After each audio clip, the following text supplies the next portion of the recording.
Alors la réflexion qu'on va voir aujourd'hui, c'est une très très belle réflexion. Fatoumata Sidibé, très activiste. Vous êtes à Paris pour le deuxième forum économique de la francophonie.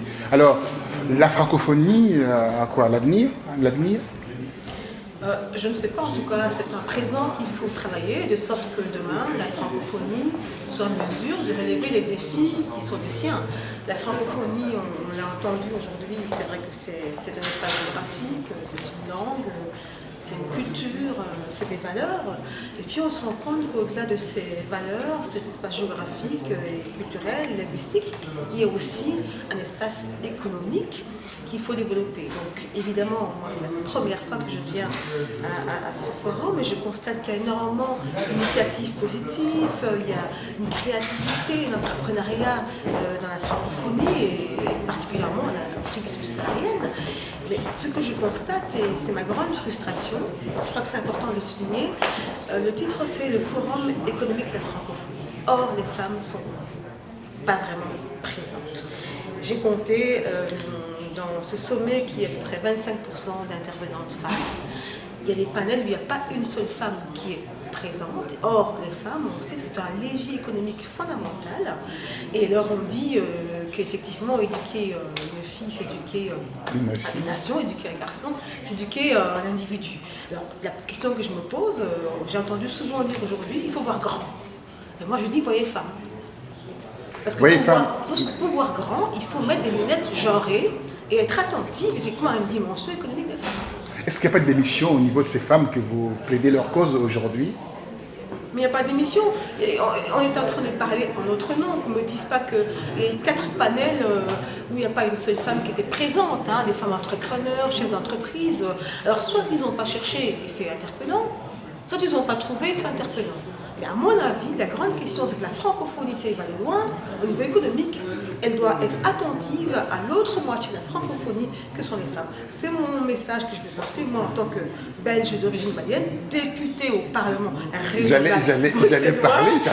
Évidemment, c'est un de nos combats qui est effectivement la participation pleine et entière des femmes à tous les niveaux de pouvoir. Alors, on voit l'Afrique avec, en 2050, avec 2 milliards d'habitants, à peu près 1,8 milliard de gens qui vont parler le français.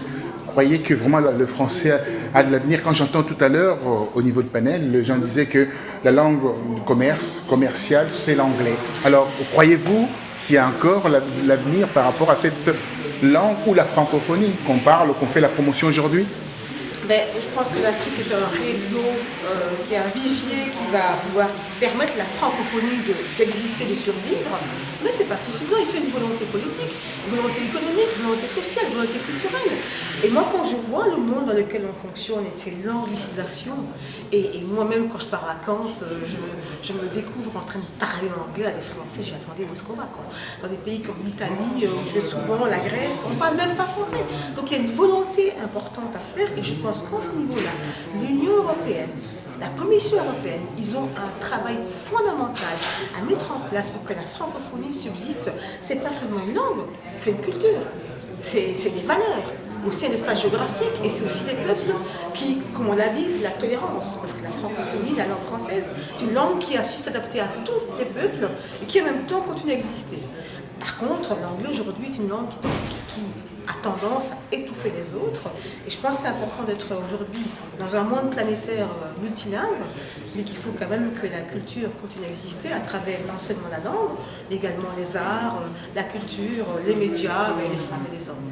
Les femmes et les hommes. On va terminer, ma dernière question, avant-dernière question, sur Bruxelles. Vous êtes députée bruxelloise. Activiste, vraiment la vraie activiste, vous avez travaillé vous œuvrez pour les femmes, la marche mondiale des femmes 2011, Paris-Bruxelles à pied. Dites-moi, vous avez le souvenir des stars, allez-y. Mais moi je crois que la marche des femmes est une marche qui est entamée depuis longtemps, mais qui est loin d'avoir atteint sa vitesse de croisière. Il y a encore du chemin à parcourir et j'ai le sentiment que dans cette marche, il y a les femmes qui s'essoufflent, puis la relève parfois elle peine à venir, mais il faut continuer le combat. Parce qu'on a l'impression que tout est acquis, alors qu'il y a des droits qui ont été acquis à très peu, qui sont aujourd'hui menacés dans le contexte de mondialisation. Je crois aussi qu'aujourd'hui, il y a un volet important, c'est que la marche des femmes elle est longue, et que les femmes du Sud ont encore plus besoin d'être accompagnées, qu'il faut qu'on soit à leur côté parce qu'elles sont sur tous les fronts et qu'elles sont vraiment les garantes du monde de demain qui va pouvoir marcher et se lever. Marcher, s'est levé. Vous êtes dans le carré Schuman, Bruxelles carré Schuman. Quand on parle de carré Schuman, c'est l'économique, c'est le lobbying, tout ça, etc. Le lobbying, c'est en anglais. Alors, en désespoir de cause, la francophonie, c'est fini. Hein? Non, pas du tout. Elle n'est pas finie du tout. Elle existe, il faut juste la faire survivre. Et donc, on est dans la transmission qui est importante. Hein. Mais encore une fois, ce sont des valeurs. Moi, je pense qu'elle ne vivra pas toute seule s'il n'y a pas des hommes et des femmes de tous les niveaux, politiques, économiques, sociaux, qui se disent on doit aussi partager ces valeurs, faire en sorte que l'anglais soit une langue, et le français une langue exotique, sexy, qui donne envie aux autres de la parler. Parce que moi, quand je vais de temps en temps en Amérique, ils aiment bien dire de temps en temps un mot français, ça fait très in. Et je crois vraiment que c'est important de continuer à cultiver l'espace francophone, qui est l'espace de droit, l'espace qui est géographique, mais qui en même temps dépasse les clivages géographiques. Et que par rapport à ce monde mondialisé qui est là aujourd'hui, je crois qu'on doit se battre. Et moi, je crois à la francophonie, mais elle ne sera pas toute seule avec des hommes et certainement pas sans les femmes qui sont les vecteurs de transmission. Merci à vous, merci. Madame la députée ou le député, on ne sait pas ce qu'on peut dire. Madame la députée. Merci à vous. Merci à vous. Merci.